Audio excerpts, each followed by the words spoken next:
হেলাল হাফিজের কাছে অনেক রকম কষ্ট ছিল, হরেক রকম কষ্ট ছিল।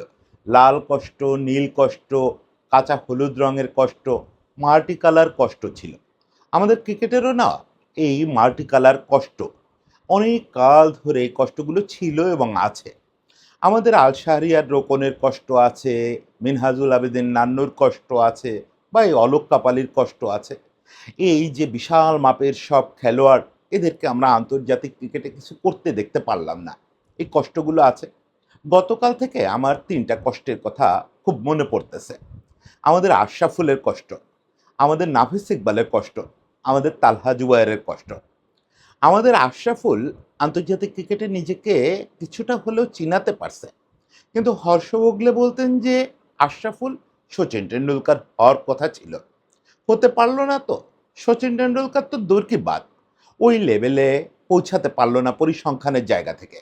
21-22 গড় নিয়ে চলে যেতে হলো। আশরাফুলের কষ্টটা কি তীব্রভাবে আমাদের রয়ে গেল। নাফিস ইকবালের কথা ভাবেন। আপনারা নাফিস ইকবালকে এখন চেনেন তামিম ইকবালের বড় ভাই হিসাবে, ন্যাশনাল টিমের ম্যানেজার হিসাবে। আমরা জানতাম বাংলাদেশের ভবিষ্যৎ ক্যাপ্টেন হিসাবে। ওই সময় সমস্ত কোচরা, বিদেশি কোচরা বলতেন যে বাংলাদেশের ইতিহাসে সেরা ক্যাপ্টেন চলে আসছে। আশরাফুলের ক্যাপ্টেন, মাশরাফির ক্যাপ্টেন, সেই ক্যাপ্টেনটাকে আমরা ইন্টারন্যাশনাল ক্রিকেটে সেভাবে খেলতেই দেখতে পারলাম না। ক্যাপ্টেন্সি তো দূর কি বাদ, তার ক্যাপ্টেন্সিতে আমরা প্রথম আন্ডার 19 কোনো একটা ট্রফি জিতছিলাম, সেই ক্যাপ্টেনকে আমরা পেলাম না। এই নাফিস ইকবালকে নিয়ে কষ্টটা থেকে গেল। তালহা জুবায়েরের কষ্টটা, বাংলাদেশের সবচেয়ে গতিশীল পেসার, যাকে নিয়ে এন্ডি রবার্টস বলছিলেন যে এই ছেলেটা আর কৌশিক মানে মাশরাফি আগামী দিনে দুনিয়া কাঁপাবে। সেই তালহা জুবায়ের 2-3 বছরের বেশি ইন্টারন্যাশনাল ক্রিকেট খেলতেই পারলো না। তাকে আমরা পুড়ায় ফেললাম।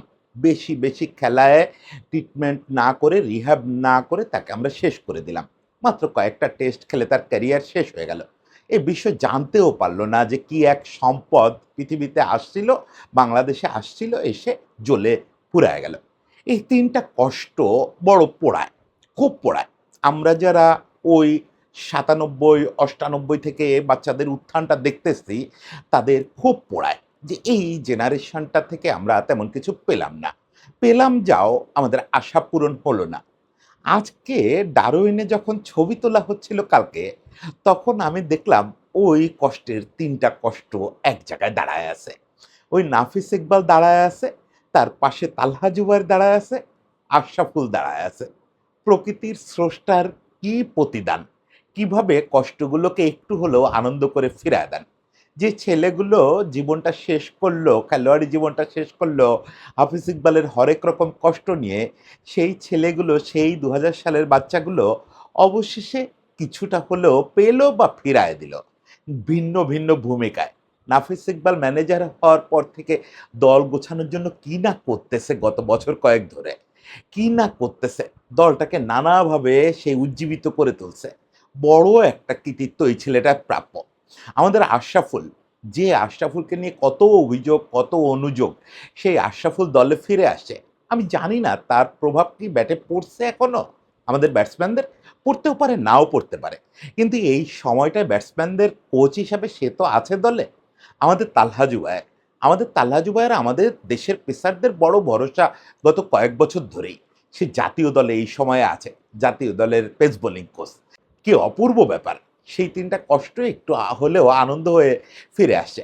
আজকে এই তিনটা কষ্টের বন্ধুকে নিয়ে একটু কথা বলি, যে এরা তিনজন বাংলাদেশের জন্য কি অসীম সম্ভাবনা ছিল, এবং স্রষ্টার আশীর্বাদে ওরা তিনজন আবার কিভাবে জাতীয় দলে এক হচ্ছে এবং কি ভূমিকাটা রাখতেছে জাতীয় দলে। আমি একটু জাতীয় দলের খেলোয়াড়দের সঙ্গে তো কথাবার্তা বলছি বিভিন্ন সময় এদের নিয়ে, তো আমি একটু বলতে চাই যে এরা আসলে এখন জাতীয় দলে কি ভূমিকা রাখতেছে। বসুন্ধরা এম ব্লকে 4 কাঠা জমির উপর নির্মাণাধীন দক্ষিণমুখী 8 তলা আধুনিক ভবন। প্রতিটি ফ্ল্যাট 1920 বর্গফুট। দামে নয়, মানে কিনুন। সিলভার কি রিয়েল এস্টেট লিমিটেড। বিভিন্ন জায়গায় নাফিস ইকবালের পরিচয় যখন লেখা হয়, আমার প্রচণ্ড রাগ হয়, প্রচণ্ড রাগ হয়। লোকেরা বলে, লেখে নাফিস ইকবাল তামিম ইকবালের বড় ভাই। ঠিক আছে, তামিম ইকবাল আমাদের ইতিহাসের সেরা ব্যাটসম্যান, তাই বলে নাফিস ইকবালকে কারোর ভাই বলে পরিচয় করায় দিতে হবে? হ্যাঁ, আমি শুনতে ভালো লাগে যে ইকবাল খানের ছেলে, আমাদের বাংলাদেশের মহিরুহ ক্রীড়া সংগঠক ইকবাল খানের দুটি ছেলে নাফিস ইকবাল এবং তামিম ইকবাল। আমরা তো তাই জানতাম। কিন্তু নাফিস ইকবাল স্বীয় পরিচয়ে পরিচিত ছিল। নাফিস ইকবাল কি ছিল এটা অ্যাশলে জাইলসের কাছে জিজ্ঞেস করতে পারেন বা ওই ইংল্যান্ড দলের কাছে জিজ্ঞেস করতে পারেন। অ্যাশলে জাইলসের ক্যারিয়ারটাই শেষ করে দিল ইংল্যান্ডের গ্রেট স্পিনার এই নাফিস ইকবাল। নাফিস ইকবালকে বলা হতো নেক্সট বিগ থিং। ২০০০, ২০০১, ১৯৯৯ এই সময়টায় যারা বাংলাদেশের ক্রিকেট ফলো করতেন তারা খুব ভালো করে জানেন, তাদের মনে থাকার কথা যে নাফিস ইকবাল ওই সময় নিয়মিত শিরোনাম হচ্ছে যে নেক্সট বিগ থিং চলে আসছে বাংলাদেশের ক্রিকেটে। সেভাবে কাঁপাচ্ছে সে। ওই বয়সে, তখন তার বয়স কত হবে? ১৬, ১৭ তো পার হয় নাই। কারণ আন্ডার 17 ক্যাপ্টেন্সি দিয়ে শুরু করলো। এবং মজার ব্যাপার হচ্ছে আন্ডার 17 ওই পাকিস্তানে একটা টুর্নামেন্ট হলো। বাংলাদেশে একটা এশিয়া কাপ হলো, পাকিস্তানে একটা টুর্নামেন্ট হলো। ওই টুর্নামেন্টটায় সে ১ম দুটো সৈনিক তার দলে একসঙ্গে পেল, তালহা জুবায়ের এবং আশরাফুল। এই যে ৩ জনের ৩ বন্ধুর একসঙ্গে পথ চলা শুরু হলো। পরপরই ওরা যখন ঢাকায় এসে এশিয়া কাপ খেললো ও বছরই, ওই ২০০০ সালেই, সে সময় দলে আরও একটি ছেলে যুক্ত হলো। নড়াইলের একটা ছেলে, খুলনা বিভাগের হয়ে আন্ডার 17 চ্যাম্পিয়নশিপ জেতা, আন্ডার 16 চ্যাম্পিয়নশিপ জেতা একটা ফাস্ট বোলার। তার নাম মাশরাফি বিন মুর্তজা। সেও এদের খুব ঘনিষ্ঠ বন্ধু হয়ে গেল। পরবর্তীকালে আমরা দেখছি এই ৪ জন কি ঘনিষ্ঠ বন্ধু হয়েছে। ইনফ্যাক্ট ওই টিমটা সবাই বাকিটা জীবন পরস্পরের সঙ্গে প্রচণ্ড ঘনিষ্ঠতা নিয়েই বেঁচে আছে। প্রচণ্ড ভালো বন্ধুত্ব ওদের মধ্যে। এই যে টিমটা দেখেন, ওই আন্ডার 17 টিমটা, এটার সঙ্গে আরও ১-২ জন আমরা দেখব যে দেখি যে পরের মাস ৬-১ ১ বছরের মধ্যে যোগ বিয়োগ হয়। এই টিমটায় নামগুলো দেখেন না, এখানে জহুরুল ইসলাম অমি আছে, জুনায়েদ আছে, শরীফুল আছে, মাশরাফি আছে, মুরাদ আছে। ওই সময়ের তো সেরারা। এরাই পরবর্তীকালে বাংলাদেশের জাতীয় সম্পদ হয়েছে। নাফিস ইকবাল এই টিমের ক্যাপ্টেন। ওই যথারীতি তালহা আছে, আশরাফুল আছে, দলের ২ বড় সম্পদ। এরপরে এই দলে সৈয়দ রাসেল যোগ হবে, আমরা দেখব। সেটা একটু সময় লাগবে এই বাচ্চাদের দলে। এবং এই দলটাই কিন্তু আন্ডার 19 ওয়ার্ল্ড কাপ খেললো ২০০২ সালে। ২০০২ সালে নাফিস ইকবালের সেই দলটায়, নাফিস ইকবালের আরেকটা দুঃখ যে সে তার খুব প্রিয় বন্ধু এবং প্রিয় বোলার মাশরাফিরে পায় নাই। জালাল আহমেদ চৌধুরী কোচ ছিলেন। এই যে সেই স্কোয়াডটা, এই স্কোয়াডটায় কোচ ছিলেন জালাল আহমেদ চৌধুরী। যদিও এখনও আইসিসির এই স্কোয়াডে মাশরাফির নাম দেখাচ্ছে, কিন্তু মাশরাফিরে উড্রো করে নিয়ে টেস্ট খেলতে পাঠানো হয়েছিল নিউজিল্যান্ডেই।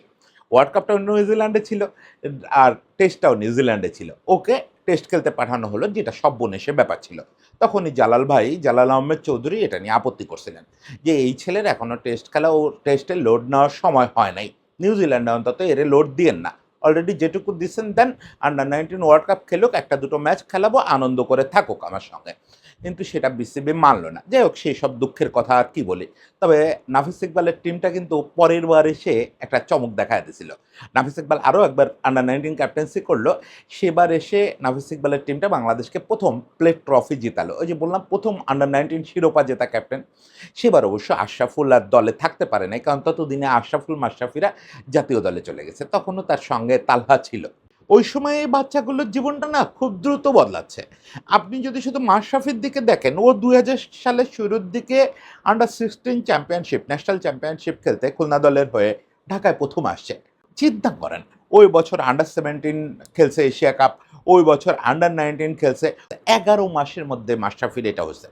ইনফ্যাক্ট ওই ব্যাচটার প্রায় সবারই এই ঘটনা ঘটছে। আন্ডার 17 ঢুকছে, ১৭ থেকে ১৮ পার হতে না হতে এদের সবার ওই লোডটা নেওয়া লাগছে।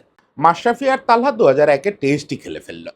এরপরে খুব দ্রুত ২০০১-এই সম্ভবত আশরাফুল্লাহ ঢুকে পড়লো, না ২০০২-এ। মানে ওদের কারো ঢুকতে সময় লাগলো না। ওই যে আর্লি শুরুটা এদের নাম এনে দিল। মাশরাফিরে নাম এনে দিল।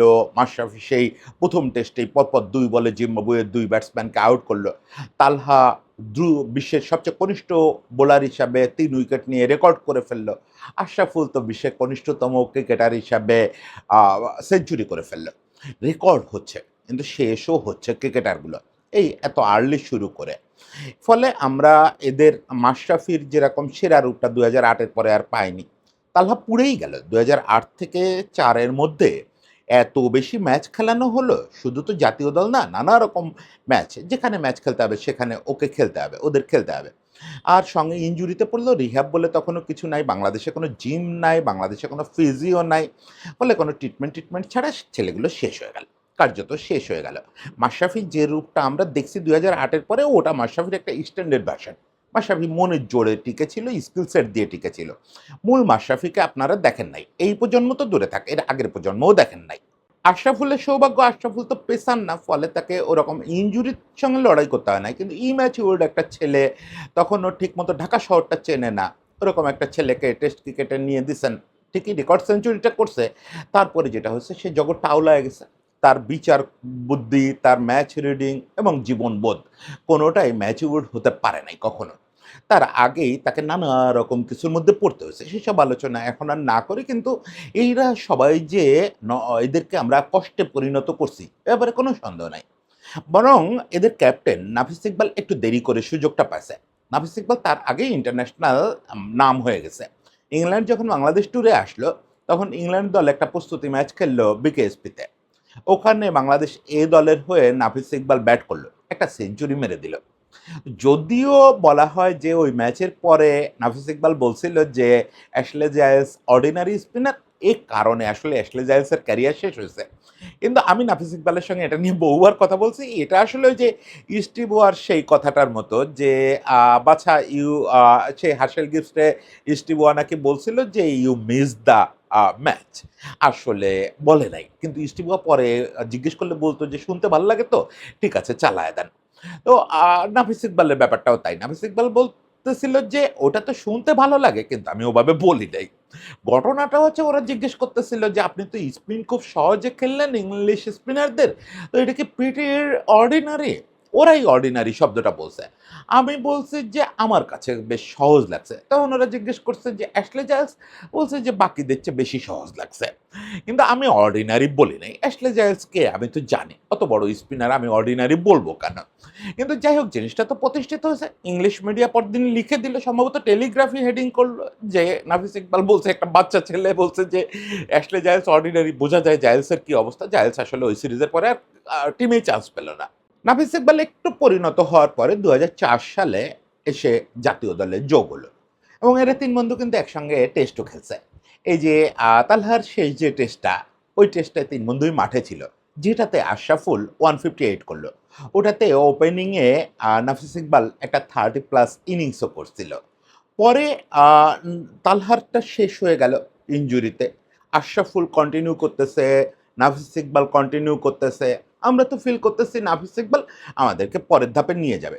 পরিষ্কার তো সব কিছু। জিম্বাবুয়ের বিপক্ষে ওই একটা সারাদিনের সেঞ্চুরি করে, আমি মনে করি বাংলাদেশের ইতিহাসে যে টেস্ট সেঞ্চুরিগুলা সবচেয়ে গুরুত্বপূর্ণ, তাৎপর্যপূর্ণ, নাফিস ইকবালের টেস্ট সেঞ্চুরিটা তার মধ্যে থাকবে। কারণ আমরা যে প্রথম টেস্ট সিরিজটা জিতলাম, সেটা জিতালো নাফিস ইকবালের ওই সেঞ্চুরিটা। সারাটা দিন ব্যাট করে ওই সেঞ্চুরিটা করলো। ও যদি ওই ব্যাটটা না করতো, আমরা ড্র করতে পারতাম না জিম্বাবুয়ের বিপক্ষে টেস্টটা, প্রথম সিরিজ জয়টা আসতো না। কিন্তু দেখেন দুর্ভাগ্য, কষ্ট কোথায় কোথায় লুকানো থাকে। সবার কষ্ট তো ইনজুরিতে থাকে না, সবার কষ্ট আশরাফুলের মতো অপ্রাপ্তিতেও থাকে না। ওর কষ্টটা একটা ভুতুড়ে আঘাতে। সে আঘাতটা কিভাবে? আমি সেদিন মাঠে ছিলাম। ওই নেটে প্র্যাকটিস করতেছিল একটা বাচ্চা ছেলে, নাফিস ইকবালের একটা ছোট ভাই, মাত্র ওডিওএইচএসে খেলতেছে। তখন তাকে নেটে ডাকা হয়েছে, জাতীয় দলের সঙ্গে ডাকা হয়েছে, সামনে বিশ্বকাপ, যে এই ছেলেটাকে ট্রাই করা হবে। তখন নাফিস ইকবালের সঙ্গে ওখানে বসে বলতেছে, আপনার ভাইটা নাকি খুব বেশি 4 ছক্কা মারে, তো দু ভাই এখন ন্যাশনাল টিমে ওপেন করবেন। নাফিস এইসব কথাবার্তা বলতেছে। হঠাৎ করে ওই নেট থেকে, ওই ছোট ভাইয়ের ব্যাট থেকে একটা বল এসে লাগলো নাফিসের এই চোখের এখানটায়, এই হাড়টা ভেঙে গেল। নাফিস ইকবালকে হসপিটালে নিয়ে যাওয়া হলো। ওই ভাইটা ছিল তামিম ইকবাল। তামিম ইকবালের জীবনের সবচেয়ে বড় কষ্ট এটা, যে দুই ভাইয়ের একসঙ্গে জাতীয় দলে ওপেন করা হলো না। ওই যে ইনজুরিটা, ওই ইনজুরিটার পরে নাফিস ইকবাল আর কখনোই পূর্ণ ফিটনেস নিয়ে, পূর্ণ উদ্যমে আর ক্রিকেটে আসতে পারে নাই। এরপরে তারা দুই ভাই ব্রাদার্স ইউনিয়নে ওপেন করছে, বিভিন্ন ফরম্যাটে ওপেন করছে, কিন্তু আর কখনো জাতীয় দলে তার খেলা হয় নাই। কারণ ওই ইনজুরিটার পরে নাফিস ইকবাল তার ফিটনেস লেভেল ভয়াবহভাবে হারায় ফেলছিল। আমার ধারণা এটার সঙ্গে তার এই ইনজুরিটার পরবর্তী প্রসেসের কোনো একটা রিলেশন থাকতে পারে। যাই হোক, দেখেন কষ্ট, কষ্ট আর কষ্ট, কত গল্প করলাম। কিন্তু স্রষ্টা ফিরায় দেন আসলে। স্রষ্টা নানাভাবে ফিরায় দেন। নিশ্চয়ই নাফিস ইকবাল যখন তামিম ইকবালের এই বড় বড় অর্জন, তামিম ইকবালের দেশের সেরা ব্যাটসম্যান হয়ে ওঠা, সেগুলোর ভিতর থেকে নিজের কষ্ট কিছুটা বলতে পারছে। কিন্তু নিজের কষ্টকে নিজে বলা যায়? ছোট ভাইয়েরও অর্জন বড়জোর সান্ত্বনা দিতে পারে, কিন্তু নিজের তো কিছু করতে হবে, দেশকে তো কিছু একটা দিতে হবে, যে এটা দিয়ে গর্ব করতে পারবে যে না, এই কাজটা আমি দেশের জন্য করছি। সেই কাজটা নাফিস ইকবাল অনেকদিন ধরে করতেছে। নাফিস ইকবাল বাংলাদেশের প্রথম সার্টিফাইড ম্যানেজার, টিম ম্যানেজার। এর আগে আমরা যত টিম ম্যানেজার পেতাম সবাই আসলে ভালো, মানে প্রত্যেকেই যোগ্য। প্রথম দিকে আমরা দেখতাম মূলত বিভিন্ন বাহিনী থেকে কাউকে এনে, অবসরপ্রাপ্ত কাউকে এনে টিম ম্যানেজার করা হতো। কারণ ব্যাপারটার সঙ্গে টিমকে একটু শাসন করার ব্যাপার আছে তো। পরবর্তী দিকে একটু দায়সারা হয়ে গেছিল ব্যাপারটা। কোনো একজনকে অনারারি পদ হিসাবে ওখানে পাঠানো হতো। তারপরে একসময় নাফিস ইকবাল যখন কোর্স-টোর্স করলো, কোচিং কোর্স করলো, ম্যানেজমেন্ট কোর্স করলো, ও পড়াশোনাও করছে ম্যানেজমেন্টে। এরপরে ওর একটা বড় উ ইয়ে হলো, উপলক্ষ হলো, ও মুস্তাফিজের অনেকটা ট্রান্সলেটর হিসাবে মুম্বাই ইন্ডিয়ান্সে গেল। মুম্বাই ইন্ডিয়ান্স দল তো ট্রান্সলেটর নিতে পারে না, ওকে নিল হচ্ছে অ্যাসিস্ট্যান্ট টিম ম্যানেজার হিসাবে। সুযোগটাও নিয়ে নিল। একটা ইন্টার্নের সুযোগ হয়ে গেল। ও অ্যাসিস্ট্যান্ট টিম ম্যানেজার হিসেবে ওখান থেকে টিম ম্যানেজারশিপ শিখে ফেলল। মানে শুধু তো কোর্স করলে আপনাকে হবে না। এটা তো মুম্বাই ইন্ডিয়ান্সের মতো টিমে সে সরাসরি কাজ করলো। সে বলল, যেহেতু আমাকে অ্যাসিস্ট্যান্ট ম্যানেজার হিসেবে আনছো, আমাকে কাজও দাও। তাহলে আমাকে কাজও শিখাও। সে কাজটা শিখলো। ওই টপ লেভেলে একটা টিমে কাজ শেখা, ডিগ্রি করে আসার পরে বিসিবি তাকে প্রথম কিছুদিন বিসিবি কাজ দিতে একটু গড়িমসি করছিল। কিন্তু সে এরপরে বিভিন্ন দলে, আমাদের এ দলে, আন্ডার-19 দলে কাজ পায়। পরে প্রায় বছর ৩-৪ বা আরও একটু বেশি। এই একেবারে লেটেস্ট বাচ্চারা আবার ভাবেন না যে তামিম ইকবাল প্রেসিডেন্ট হইছে বলে নাফিস ইকবাল টিম ম্যানেজার হইছে। নাফিস ইকবাল টিম ম্যানেজার হইছে কিন্তু পাপড় ভাইয়ের আমলে। তার টিম ম্যানেজারশিপের জন্য তার ভাইয়ের প্রেসিডেন্ট হওয়ার জন্য ওয়েট করতে হয় না। সে তার যোগ্যতায় ওই জায়গাটায় গেছে এবং ওটা ফিরায় দিছে। আমাদের এই যে এখন টিমে যে কালচারটা আপনি দেখেন, এই টিমে একটা ছেলে আসলে তাকে বরণ করে নেওয়া, বিভিন্ন সারপ্রাইজ দেওয়া, ওগুলোরে কনটেন্ট করে কিছুটা আপলোড করা। আমাদের টিমে এখন বক্তৃতার একটা রেওয়াজ করা হচ্ছে। একেক সেশনে, একেকটা মিটিংয়ে একেকজন বক্তৃতা করেন এবং ব্যাপারটাকে একটা প্রোগ্রামে পরিণত করা হয়েছে। ক্যাপ্টেন কথা বলবেন, সেটা শুধু এমনিতে তো টিম মিটিংয়ে কথাই হয়। কিন্তু এই জিনিসগুলোর একটা গোছানো ভার্সন, একটা মোটিভেশন স্পিচ। কোনোদিন ক্যাপ্টেন দিবেন, কোনোদিন কোচ দিবেন, কোনোদিন জুনিয়র একটা ক্রিকেটার দিবে। এগুলোকে একটু কালচারে পরিণত করা। আমি বলব বাংলাদেশ ক্রিকেট টিম প্রথমবারের মতো একটা স্মার্ট কালচারে ঢুকছে নাফিস ইকবালের হাত ধরে। এবং সেটার আউটপুট কিন্তু আমরা পাচ্ছি। আমরা এই যে বিভিন্ন ফরম্যাটে জয়গুলো পাচ্ছি, আপনি যদি ভাবেন এগুলো শুধু কোচদের দ্বারা হয়, এগুলো শুধু খেলোয়াড়দের দ্বারা হয়, বা এগুলো বোর্ডের দ্বারা হয়, কিচ্ছু শুধু সত্যি না। কোনো একটা জিনিস দিয়ে হয় না। আগে ড্রেসিং রুমটাকে শান্ত করতে হয়, সুশীতল করতে হয়, সুন্দর সংস্কৃতিতে আনতে হয়। ওখানে আনন্দ রাখতে হয়, ওখানে সবার ভিতর শান্তি রাখতে হয়। সে কাজটা নাফিস ইকবাল খুব সাকসেসফুলি করতে পারছে। খুব সাকসেসফুলি করতে পারছে। ফলে আজকে আমরা গত ২-৩ বছরে বাংলাদেশের যে দুর্দান্ত সাফল্য দেখতেছি, এর পেছনে নাফিস ইকবালের এতটুকু হলেও অবদান আমি নিশ্চিত করে আপনাদের বলতে পারি। বাকি দুজনের অবদান এই মুহূর্তে আমি নিশ্চিত হয়ে বলতে পারতেছি না। কারণ এরা এখনো সময় পায় নাই। মোহাম্মদ আশরাফুল কোচ হিসাবে যে জাতীয় দলের বাইরেও লম্বা ক্যারিয়ার কাটাইছেন তা না। কোচিং করছেন ইংল্যান্ডে কিছুদিন, লেভেল 3 করছেন এই কয়েক বছর আগে। এরপরে বাংলাদেশেও ঘরোয়া ক্রিকেটে খুব লম্বা সময় কোচিং করা নাই। কিন্তু তার যে ইমপ্রেশন, তার যে ক্রিকেট সেন্স, বাংলাদেশের সবচেয়ে ক্রিকেট সেন্সওয়ালা সাবেক ক্রিকেটার যদি বলেন সেটা মোহাম্মদ আশরাফুল। মোহাম্মদ আশরাফুল হচ্ছে ভালো করে ক্রিকেট বিশ্লেষণ করা এবং ক্রিকেটকে দেখতে পারা, ক্রিকেটকে ফোরকাস্ট করতে পারা। এটা বাংলাদেশে কেউ নাই। আমি আপনাদের দলিলে লিখে দিতে পারি। এই কয়েকটা সিরিজ হলো বাংলাদেশি একজন কোচ হিসাবে মোহাম্মদ আশরাফুল দলের সঙ্গে আছেন। শুরুতে আসলে অবজারভার কোচ হিসাবে ছিলেন, সালাউদ্দিন ভাই ব্যাটিং কোচ ছিলেন, ও দেখতেছিল। তারপরে সালাউদ্দিন ভাই এইচপিতে চলে যাওয়ার পরে ও পূর্ণকালীন ব্যাটিং কোচ হচ্ছে। এখনো আমি এটা বলব না যে এই যে তানজিদ তামিমের সেঞ্চুরি বা অমুক হচ্ছে তমুক হচ্ছে, এগুলোর পিছনে তার একটা বিরাট অবদান আছে বা নাই, এটা বলার টাইম আসে নাই। এটা আরও সময় লাগবে। খেলোয়াড়দের ওই আউটপুটটা দিতে হবে যে না, এইটা আশরাফুল বার অবদান, বা এইটা তো একদিনে হুট করে কোনো কোচ অবদান রাখতেও পারে না। এটা কোনো নাপা ট্যাবলেট না যে আপনি দোকান থেকে কিনে একটা খাইলেন, মাথা ব্যথা সেরে গেল। কোচরা অবদান রাখে, বিশেষ করে সহকারী কোচদের অবদানটা একটু আস্তে আস্তে পড়ে প্রভাবটা। তারা তো প্রধান কোচ না, গিয়েই সব সিস্টেম আউলায় ফেলাবে যে এই আজকে থেকে সবাই এই লাল রঙের শার্ট পরে অমুক করবা। এটা তো না, প্রধান কোচ ওগুলো বলার অধিকার রাখেন। কিন্তু ব্যাটিং কোচ, বোলিং কোচ এদেরকে আস্তে ধীরে যাইতে হয়। প্রধান কোচের প্ল্যানের সঙ্গে অ্যালাইন হয়ে আস্তে আস্তে খেলোয়াড়দের চেঞ্জ করা। সেই জায়গায় আশরাফুলের একটা মন্ত্র, এই টিমকে, আশরাফুল টিমকে একটা অ্যাসাইনমেন্ট দেয় প্রতিটা ম্যাচের আগে যে এই ম্যাচে আমার একটা হইলেও সেঞ্চুরি লাগবে। তার সবসময় টিমের কাছে দাবি যে কে করবা, এই ম্যাচে একটা সেঞ্চুরি লাগবে। সে একটা সেঞ্চুরিকে খুব গুরুত্ব দেয় যে একটা সেঞ্চুরি হলে, তার থিওরি হচ্ছে যে একটা সেঞ্চুরিকে তুমি একা করে বেরোয় আসতে চাও না, পথে কিছু পার্টনারশিপ করবা, কিছু পার্টনারশিপ করতে হবে, সঙ্গে গোটা 2-3 50 হলে তো ইনিংসটা বড় হয়ে যায়। এটা তার একটা থিওরি এবং কাকতালীয়ভাবে, আপাতত কাকতালীয়ই বলি, কারণ এখনো পর্যন্ত আমরা নিশ্চিত না যে এটা আশরাফুলের আসলে অবদান আছে কিনা। কাকতালীয়ভাবে আশরাফুল আসার পরে আমরা দেখতেছি মোর দ্যান 90% ম্যাচে আমাদের কেউ না কেউ সেঞ্চুরি পাচ্ছে।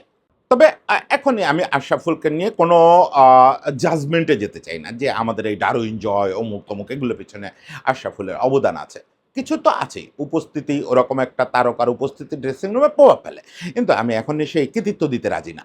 তালহারও এখন আমি কৃতিত্ব দিচ্ছি না জাতীয় দলের ক্ষেত্রে। তালহার ঢুকছে মাত্র কদিন হলো, কিন্তু তালহার একটা কৃতিত্ব আপনি কোনোভাবে কেড়েও নিতে পারবেন না।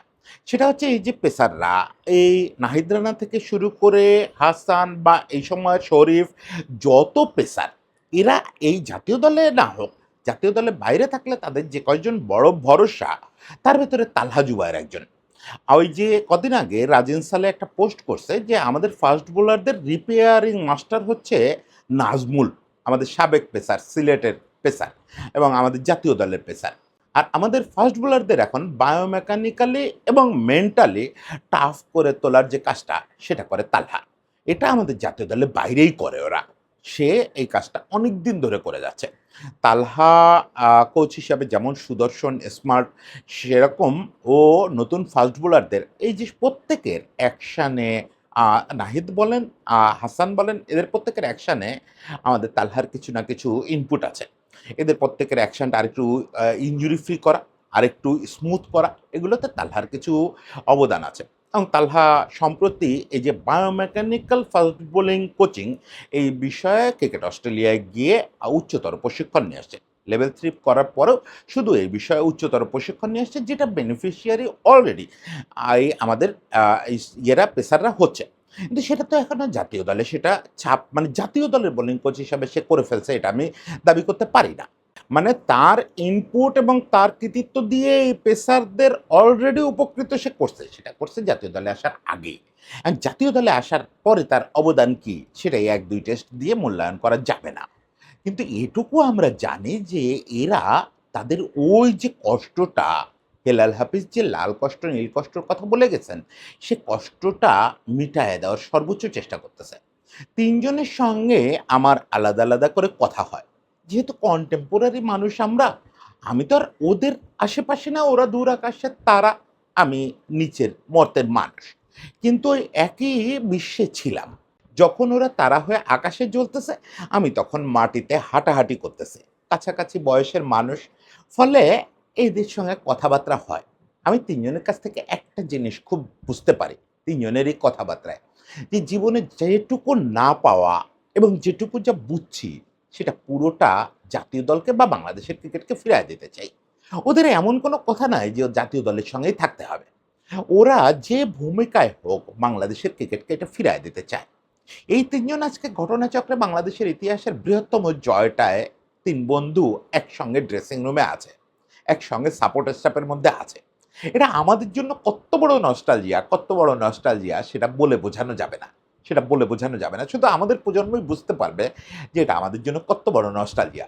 যখন সামনে এই বাচ্চাদের দেখি, আচ্ছা এই ক্রিকেটারদের আমি বাচ্চা বললে, ইভেন মিরাজকে বাচ্চা বললে আপনারা অনেকে বলেন যে এই ৩০-৩২ বছর বয়সী ছেলেপেলেরা বাচ্চা বলেন। আপনারা বোধহয় বুঝে উঠতে পারেন না যে ওরা আমাদের কাছে কতটা বাচ্চা। মিরাজকে ১৫ বছর বয়স থেকে ক্রিকেট খেলতে দেখি এই মিরপুর স্টেডিয়ামে। তখন আমি বেশ সিনিয়র সাংবাদিক। ফলে এই টিমে তাসকিনকে ১৩-১৪ বছর বয়স থেকে এই লাল মাটিয়ায় দেখি। ফলে এখানে সবচেয়ে সিনিয়র যারা, তারাও আমার চোখের সামনে এক্কেবারে বাচ্চা ছিল। রাতারাতি ওদের আমি বুড়ো বলে ফেলতে পারি। ফলে এই ওদের যারা এখন বস, তারা হচ্ছে আমার বন্ধুর চেয়ে একটু ছোট বয়সী বন্ধু। ফলে ওই মুখে চলে আসে কথাগুলো। বলার সময় বাচ্চাই বলে ফেলি। তো ওই বাচ্চাদের পেছনে যখন দেখি ওই ৩টা কষ্টের বন্ধু দাঁড়ায় আছে, তারা ওই হাসিটা হাসতে পারতেছে, ওটা বিরাট একটা প্রাপ্তি হয়ে ওঠে। আমি শুধু প্রার্থনা করি যে তোমাদের ৩ জনের জীবনে অনেক কষ্ট গেছে, অনেক কষ্ট পাইছো তোমরা। তোমাদের এই পুরো ব্যাচটাই পাইছে। তোমাদের বন্ধু মাশরাফি পাইছে, অনেকে পাইছে। সবাই যার, যার মতো করে ফিরায় দেওয়ার চেষ্টা করতেছো, করো। ডলার করতেছে, তারেক করতেছে, রাজিন করতেছে, আলমগীর ভাই করতেছে। ওই সময়ের ওই ২০০০-২০০১ এর অলমোস্ট সবাই এখন নানাভাবে জীবন প্রাণ দিয়ে দিচ্ছে আমাদের ক্রিকেটের জন্য।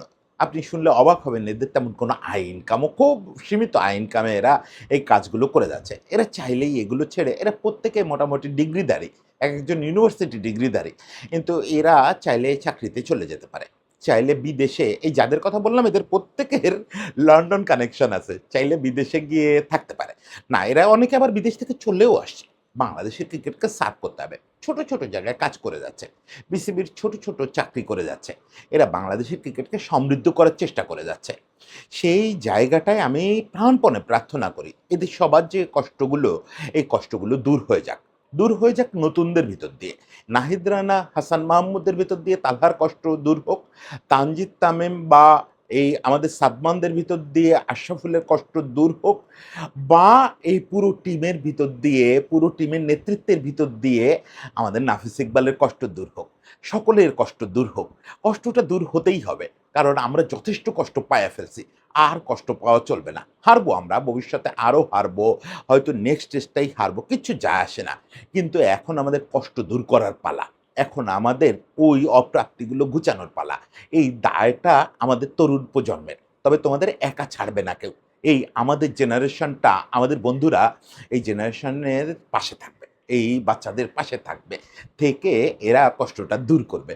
সবাইকে অনেক শুভেচ্ছা, আমাদের ওই প্রজন্মের জন্য অনেক ভালোবাসা।